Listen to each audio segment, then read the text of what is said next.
مجيب دعوة الداعي إذا دعاه وهادي من توجه إليه واستهداه من أقبل إليه صادقا تلقاه ومن توكل عليه كفاه ومن ترك لأجله أعطاه فوق ما تمناه أشهد أن لا إله إلا الله وحده لا شريك له لا معبود بحق سواه وأشهد أن محمدا عبده ورسوله الذي اصطفاه صلى الله عليه وعلى آله وصحبه ومن تبع هداه وسلم تسليما كثيرا. السلام عليكم ورحمة الله وبركاته. تنوبي الله سبحانه وتعالى أبما كنجا كيكا كو كورتا مامي نيسرانا نيكتوغا كنيا مريا كنكو أبما كنا بويا kika ko jashi mami niya ke yere bonya ye ka soso ka tuguini dunwako niya wele abika wele jabi ni jigi semala na soro na figiyate ajigi semena abi jigi fa ni ye fento ya kamo aba fale fenna imasigini miye me sheria ka fo akelen pewde ni batoka ka nyerela ka sheria ka fo muhammadu ya ka jonye aka cidendo kanyini afa ka salini kishi ako jida ka anaka somo ana jenyo ani mama yi seda usenda no na sali ko chamanna ani kishi ko chamanna ani au funi islam ya fuli ode kishi ani hine ani barkai alhamdulillah ina fa bela jele ba kalama jogomi ala ka soina ya dene an kan ga nyombaro nyogonya kitabu min to kitabul kaba'ir junumu belebele baw minu ni ala kirayo ko fa sallallahu alaihi wasallam ka nyom baro nyoya ka bo fitiri la kata se safo mo ambe yoro min bi ode al kabiratu thaniya wal 20 junumu belebele baw lam mugani flana oy junumu jumeye al ghulul min al ghanima ode ye jamanna fulo ibla lamin kuna akera jagaywo akera jamana taywo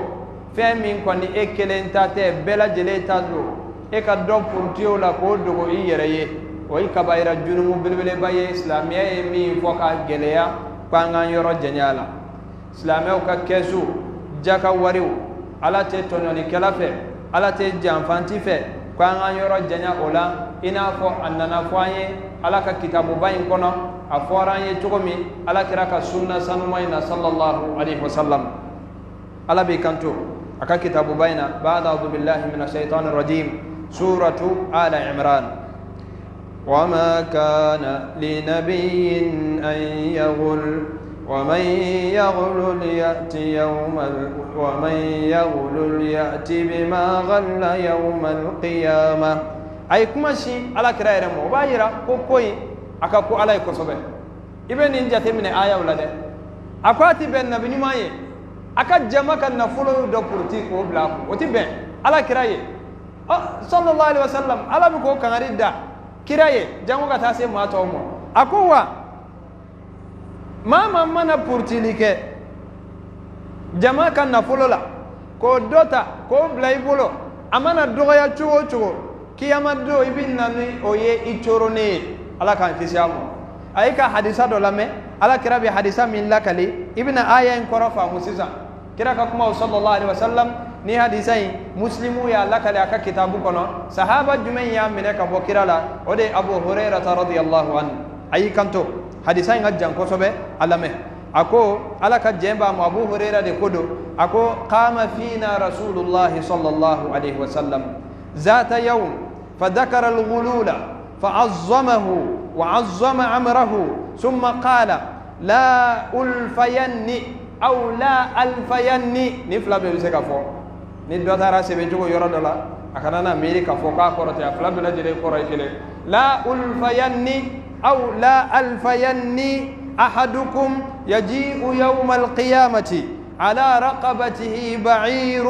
له رغاء يقول يا رسول الله أغثني فأقول لا أملك لك من الله شيئا قد أبلغتك لا ألفيني أحدكم يجيء يوم القيامة على رقبته فرس له حمحمة فيقول يا رسول الله أغثني فأقول لا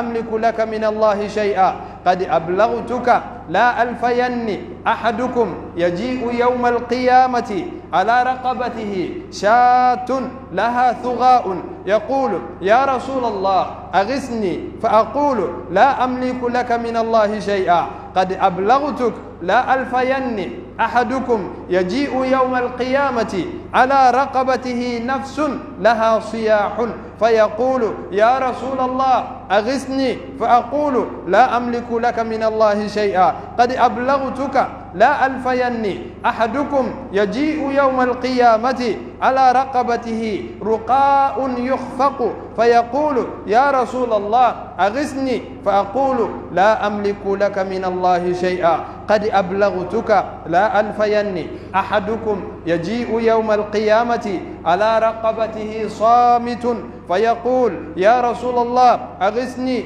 فأقول لا أملك لك من الله شيئا قد أبلغتك رواه مسلم. Ni hadisa jamba yin laje kaba ko kuma de ba ko no koy wallahi ya be hada ma de kaba ko ya e ka laje kira be kan kuma jamba mi fo ne ye kuma imana me ibina do ko ma chama me farati la bide ibina do ma chama ma go be sade ko do ko mi na ka bo ko sobe ko do ko mi ala kira e kangari dala ko sobe sallallahu alaihi wasallam ako anga yoro janya ala hadisai angi mongo muslimu de ala kali aka kitabu kono sahaba mi ala kali ka bokira la o joni abu hurairata ato sebe abdurrahman bin safar sahaba bado aleka hadisa ka chani la kalle ka chani sahaba to betay muyo ke dore tede to meta jagola forobe do bolo na ko be do bolo magazin be do bolo abu huraira ka foro aka magazin aka nako o kun ala kira kira sallallahu alaihi wasallam aya nyesi hadisa ulameni dem aya nyesi ulude mo wa kira ye duwa ka ye fana ko na ye mimme ala ka sabati adu suna ma shika ni pangi choro kwa ka hadisa ka chani to ta ko ka sura ma me kira no fe ni ko kalon tigala do doro e fa sigude ite islam nyana mai ni yo fodoro o kora de ke islam nyana mai iga islami Allah fuledo ni sarata tayro warati lade ka sahaba neni ite tayro sini tasumate ala ka jenu moy ko ma jew moy joni o abu huraira ako dodo ko kira wulla ulu chela ina fo an sigile flesiza doka wuli ki jo kuma ben fe ka fo ako qama fina rasula kira wulla ulu chedela okoro kuma do bi ka hami aduskuna abi fe ko lase kwa wulla ulu chela dondo fa zakara al-ghulula ay nambara fo ka jaman nafulo shuye ka jaman nafulo daraki ka jamaka hake burundi ayo fo fa azzamahu ayo fo ka chejuguya ka bonya ko sobe mawka do ko jugudo ako wa azzama amrahu kama dawode ko min gloni do ala fana klala ko bonya ya ko nye fo ka juguya ko sobe kai kanto e ka kaba ko kuma la be bal ako la alfa yanni hey ngana aw doye aw dola keleye yaji'u yawm al-qiyamah nena aw do kana nyoya buka kuma jonu fe sahaba de do est-ce sahaba min namara ga ngai ka laji ala kira buka kangari min dawi ni ye kira blanche la sisa kuma abuka chogodi abuka wuli abuka kangari min da sahaba wi hey ngana aw dola keleye kiyama do ngana sura aw dola kelembe kiyama do atigibina na sera kiramo abina watimi ala raqabatihi ba'irun lahu rughaun abi bolikana kakashika se ala kiramo mishi kashika de be ka bo an boni ko mishi ba fo bu ayre kan ka fo bu lahara keneka kira ya yira ko binake aba sababu do ala kira jorole do o kana sahaba usoro ulum min janna marage mo ga min ga milyaru shuye bidu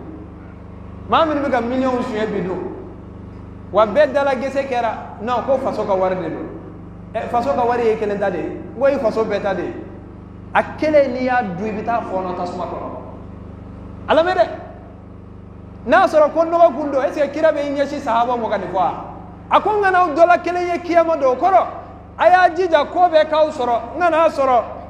soro aye jama na fulo dun na ngata nyo ila harade Allahu akbar sallallahu alaihi wasallam wallahi ala kira ya foka gelea aqul lahu ala raqabatihi ba'irun lahu rugha'un dawi hadisan sharha ka tigibina misiyere de taledo ka meleka kana o do ko fotogoy do ko ay abina misikasikande ba ngoni kono Allahu alam o de kacha min sabati ledo misikasikabe ka bo angoni kono abi boli kanyeshi kiramo abi kana mani finda falede do koy ngabi kan misikasi de ke ala kan kishamu ko abi na fu ala kirai sallallahu alaihi wasallam ala ka chide agisni kuma bo da ba fa aw ma fa ko ma kan ni dama kashi mala amba fa ko awo ni ya sorai sara nya ko ya pakiki toli ka klaki wuli ka ta lahara kenaka ala bi jendi wati me ko kira ka mo suruna do de ni me ke wati de minu ye jamana folo siyo do bole ka nyeshi kiramo do be nyeshi kiramo mishika sikade do ka bwango nina anga kuma foka wala ibe doka me bana be min dus kono yoro de ka cha jamana ngone ya ni ye kuma foka au du ngo kwa fora refleka fo hadisala sida ko doko ko kiramo ko ndama kashi nyendama kashi la nkisi ala kira tega ma kisi de ngani ye suruna ni do yoro ye atiki ki dama kashi ala kira la wala ala kira ka suruna do ala la ngadnya kono ya ni ya soro ambe sara kantoli kakla ka nguli katanjo Allah hara keneka ala bi jendi aka kiramo ko sisa ma min kadiye ma min turi ka sirako ma min be sunna kan inafiya taala usuruna do ala kirat sika suruna do ke foni ala jeedama yawma idin la tanfa'u shafa'atu aya dafa illa man azina lahu arrahmanu ورضي الله قولا ما شئت زكي دوا كيبا فو علي كو بينتي اي فوني علي جندي مو ورضي الله قولا كسر ميمي كبيدا كنا فنا ويا على جندي اي كتا نمرا كدلاو تيد اي كيرا بكسراو دي اكو دولا كلين كاننا نيما ina fo atigibina mishika shika nyame kashika obika bo akan konnana nyame kashikambi ka bo mishika shikambi ka bo akan konnana abin nyame kuleke abin mishikuleke abin afala kiraye ala usuruna do o ba so ay feni fitini de su ala kira ba fo ko la amliku laka min Allah shay'a neti seka iwasaka bo ala la de neti seka fo nyeye afora ikana suyenike afora ikana jaman nafulota laqad qad ablaghtuka ne ya nyafiye nyakono taka bon kere fenti seki ma ngura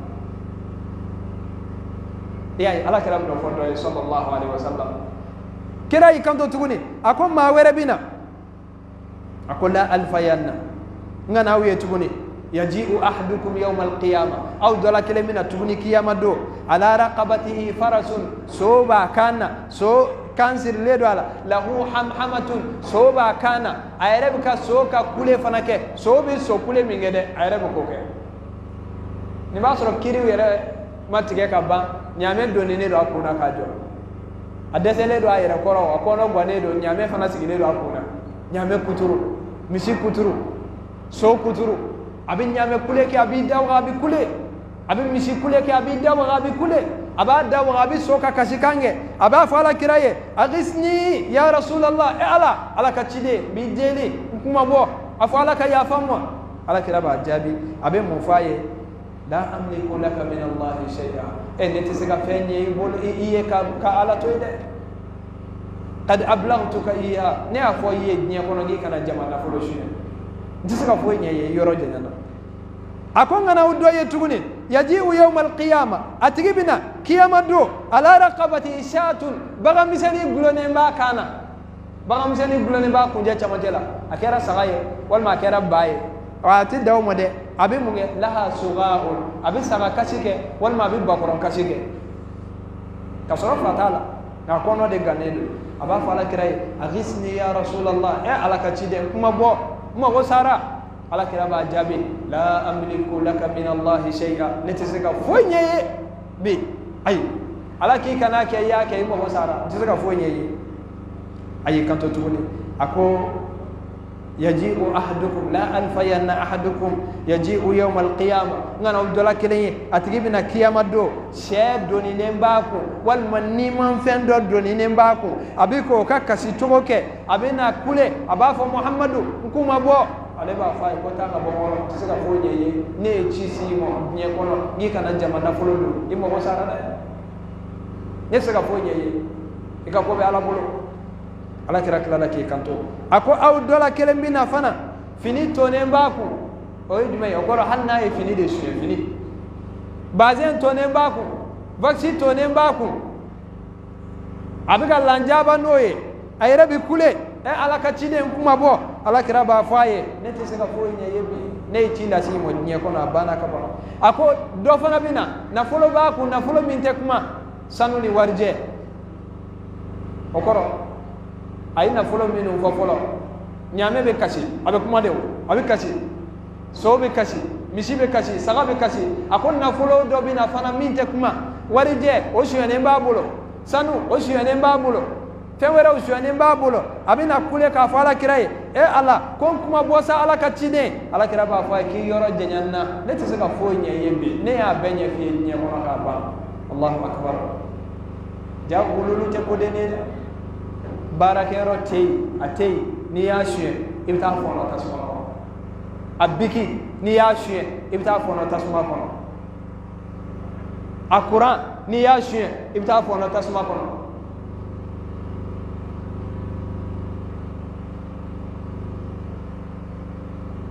ala ka bɔda d'an ma n'i ye Mali lahalaya ta k'a lajɛ ka service ta k'a lajɛ dabali bɛ ban dɛ sen dɔ la yan ministère so dɔ ka te wari jatera ministère so a ka te wari san kelen kɔnɔ a bɛnna 11 millions de ma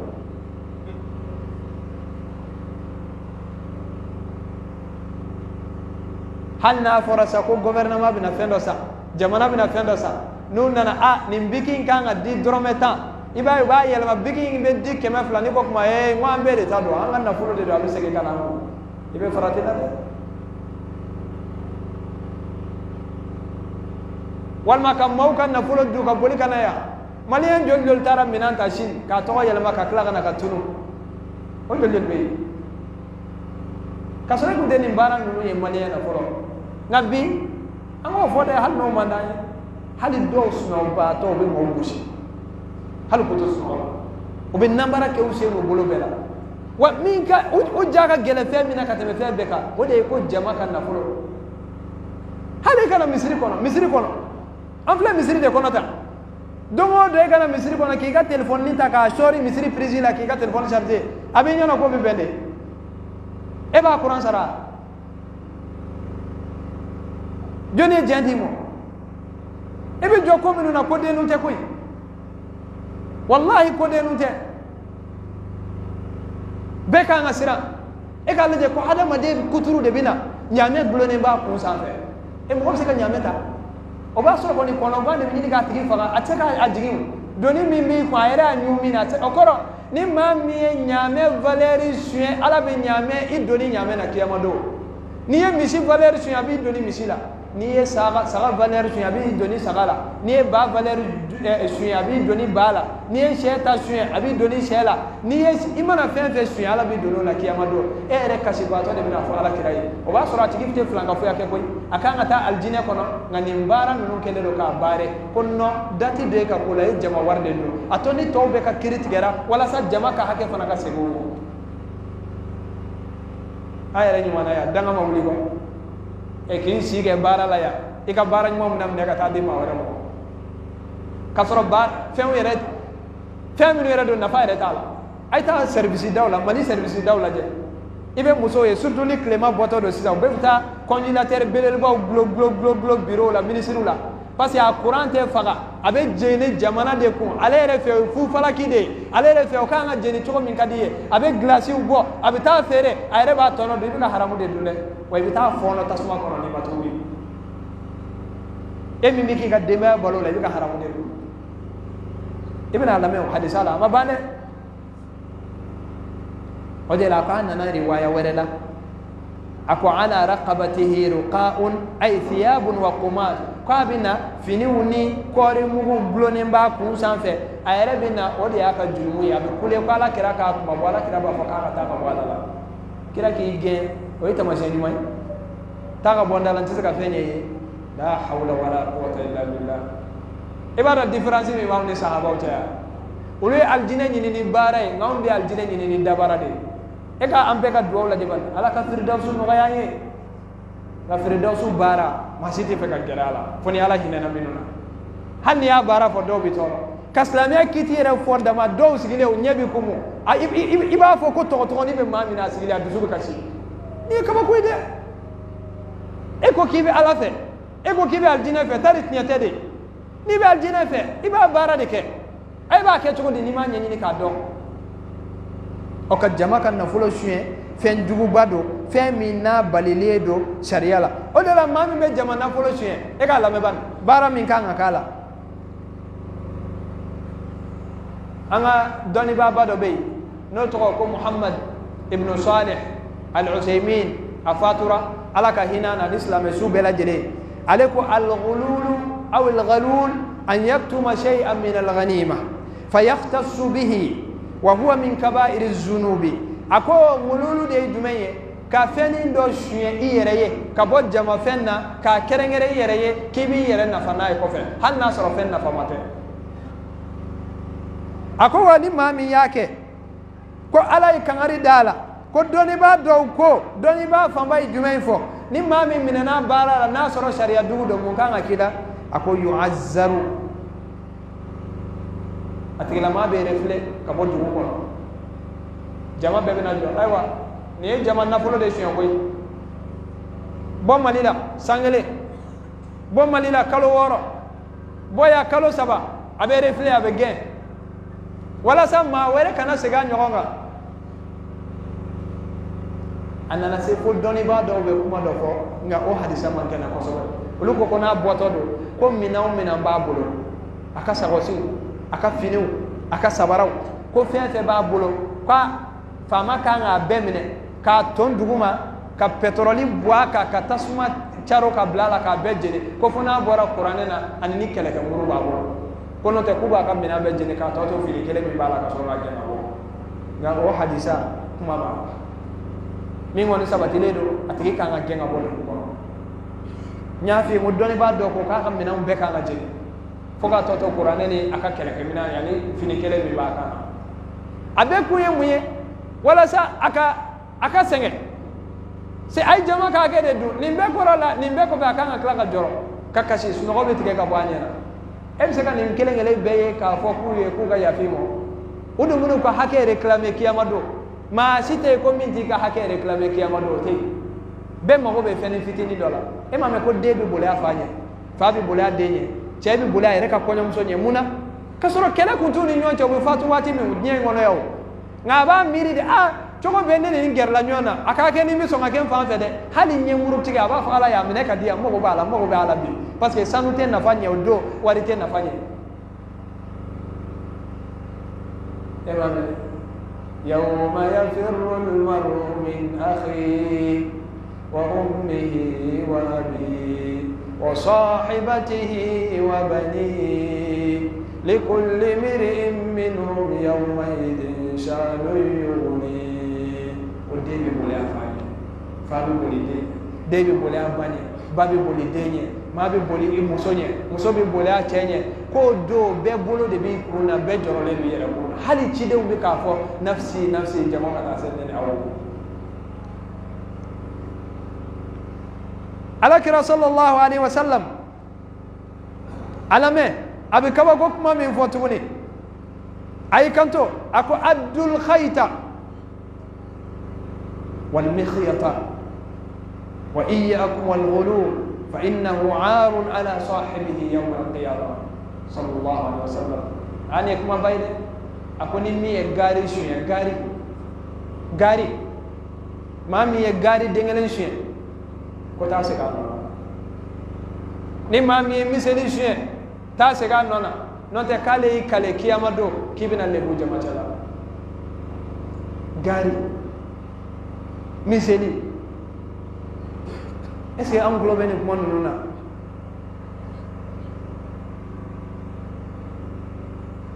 bi ka jaman na folo na mara do yere fe ko de kun kene ay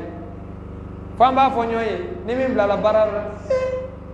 et ni duni ka service na ima se ki ka santé lama chere fala ko ni no danga bi ko de ya ka nyon suka ke jamaka na fulo duni ka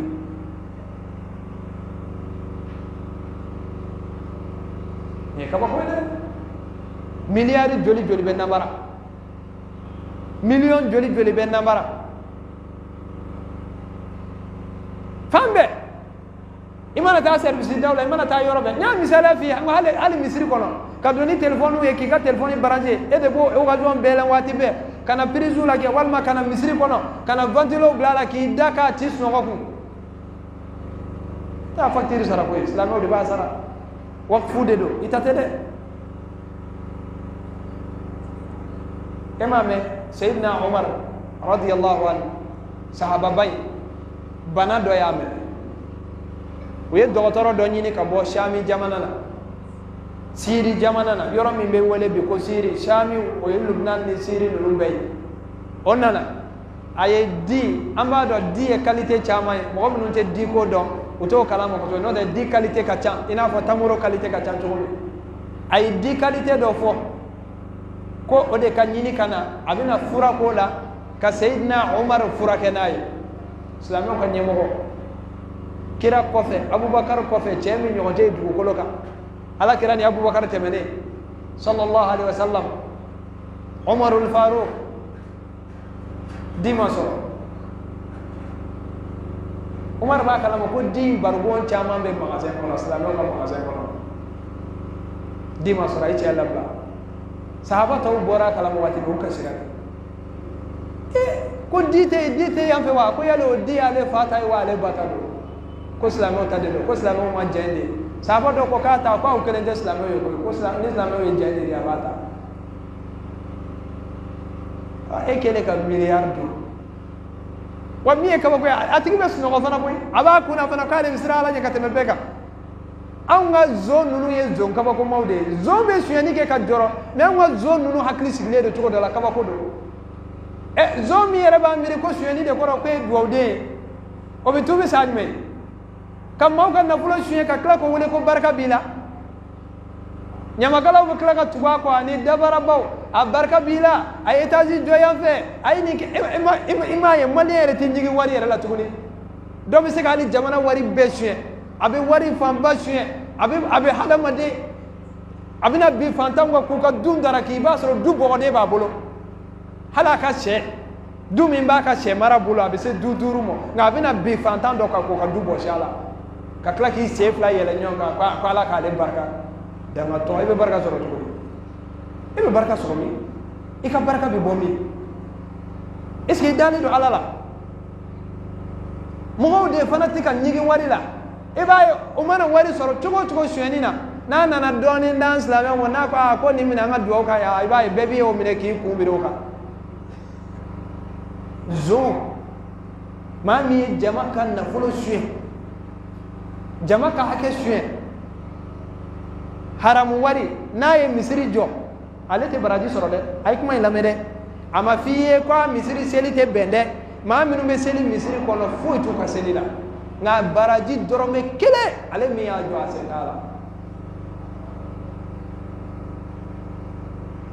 asentala fiyo namara mayde kafiri jamano ibe wallahi ibe kafiri jamano dowi masalan Japon islamo do te ministre do de la ka posoni mi kafiri do amado yera faga reti bele amina so wa dama doni o de yera nona konti kera o de yera nona o malo ya fi aya yera fa ya wa dugo zone no meto zone karaveti lembaw zone doni o de be kenamo no de zone kwa lemba chama de be biro no ko ka facture number ka jamana na folo du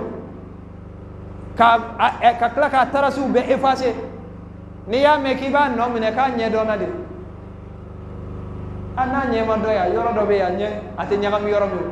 a nye bela jere bina do yi al azan bismillah wa alaikum salam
الحمد لله والصلاة والسلام على رسول الله محمد بن عبد الله وعلى آله وصحبه وسلم تسليما كثيرا. على كراكا تشيدي دوكمي صلى الله عليه وسلم أيابلا أبتا جاكامل أبتا سركاتي من بورا أبتا كتافر نيوكا بنا ناي أنني أيه أشيرا مين أيودي أيرا يسيجني دوي كرفة ako uye ni ndinere ma yoro ni ngachama chama mbolode iba chichila aba kalsa ko kana wata indimwa ai ni ndinere ma kasoro ko bla ko gisigi ako ai ni ndinere ma ala kiranye ko muna sallallahu alaihi wasallam abulla ayela la mimbaru safe kutuba kikerola ai ala tanu ka ala wale nyumando ka seli ka chidenka ai kanto ako wallahi kale kale alala لا يأخذ أحد منكم شيئا بغير حقه أو ستفند تكسر مكانك حكيه إلا جاء يوم القيامة يحمله فكان كيما دو كسر تورن باتري كان يمسك سترة يا غيتي سترة ده أكو تورن باتري كان كيما دو أصلك كناريدا أكو فلا أعرف رجلا منكم لقي الله نتما دعو تشلا أكنا نامري كيما دو كومباو دونده aye sahaba we ngana yo ken taw donde e kala je kira wan bo sahaba yo kuma min te sahaba yo ba ke chugode akwa kana miri kwa ene jinyo we na yo ke kiyama do taw donde aten don taw don nimi nana kashinti do itendo ako yahmilu ba'iran atigi min nyame baku mishi baku au baqara lahu rugha au khuwar au shatan summa rafa'a yadahu okofe akona atigi nana ko nyame baku na misi ba kunna saga ba kunna ko hanna ye feni fitini deta e chira jamaka chila ki katani fe o dirimo a ere do dira ere mo wal ma ye fendo munu sirala ko blay ko kanisigi ko ko ni yawta ne ne re tay iba bede bogana ni ta do abidimo ala kira sallallahu alaihi wasallam ko ala ni chila se wa mala se ya telma ko inga babu riwaya wala la yikanto akwa chika na bolo daw seka ke yere nege kata aleka chila ki kata jaga faranyonga inna nana ko ni yaw tay ne ne re tay akwa ngi sigi fa ka so na ka alla jewe mi ndi mo lu ba di mo ke nga diri mo aleka chi se ne fe e chira kata me fe mi ndi mo nanai ni ta do tigi ba di mo ngai ni dinare mo akurto ka chale ala kira sallallahu alaihi wasallam ko dodo inafo Abdullah ibn Amr aleba hadisa lakali ako kana ala thiqli rasulillah sallallahu alaihi wasallam rajulun yuqalu lahu karkara famata ko chedo kumbe ala kira ka kontila abi ala kira ka jatela maramodo kira ka maramodo atigi fatura afatule abgo me mogo nye bora fe kafo ni sayyidu suye wal masunyumando asara yoromi ala kira ikanto ako huwa fi nari kwa be tasmana ne kuma be islam sira wa islam sira sahaba bado ko ni kuma kira wa da toro pate kuma gwan sanfo u tele utara laje utara soro akelo ka abaya bloki koro do birifini do de ayo suye keleke yorola kafir do bolo ko dengo meleke aka finu tela ko lay o de kera sababu ala kira masala ina fa nana riwaya wala ko do kira bana ka seli ma doka ay kafir ke doka sabara juru kele ere kala di sanna faj men bola no ye sabara juru ye mi me jamana milliard dundu mi me mawka ki hali misri dugukolo wallahi bo namara kaburu dong ay nini woni jamata idora bana abe mado ni ngoro ko yare halala de ija to de ebe ka ke ya jina nyini ngaya ko ima e mo sengene do ay ma e ma chama mbe lalo ma yalo binye bon na politiki u chama fe ma fi na politiki bedo de kana nyebo te na politiki u fe de e ma balawu no fe abien dimi una son dimi uni joli fale una fe on a chama de do ere ni tonyo ni e fe na jama na polo dunte ko a chama yo de ko ka jama kan na polo du kim ta goronto so kono he ala ti so mo ko o fente de ala ka boda damo ala ka famu nyuma damo ka kuma kunce wati sera sayyidina umar adenge abdullahi kale ka umar to islame be ka nyemo yala do abika yala kolondala mo bu ka nyame mi turu ay nyame klolimba do nyame falemba do akoni e joni ga nyame chenyi mwamba nyame klolimba ko ki denge abdullahi tado akere na fu ye bien de turu umar la akwani denge ko awo ki denge tado aya de umbe faranyonga ako abdullahi mo koni e ka nyame ye nyame mbomi ako wallahi ali halala na folo de ako ba don me bi kata mi kolondala mo ba fo ko umar denge tado islame to bu tabla kere fe wala e pere tabi mi o haramu di afere aya fere anana wari aya me ka bla islame ko kesula awni no na tajo kene kele ka kire na tiga na to ala ka fa mo manda ala kan kisi jaman na folo duni wala mo ala ka tubi no yaye اللهم أرنا الحق حقا وارزقنا اتباعه وأرنا الباطل باطلا وارزقنا اجتنابه وصلى الله على محمد والحمد لله رب العالمين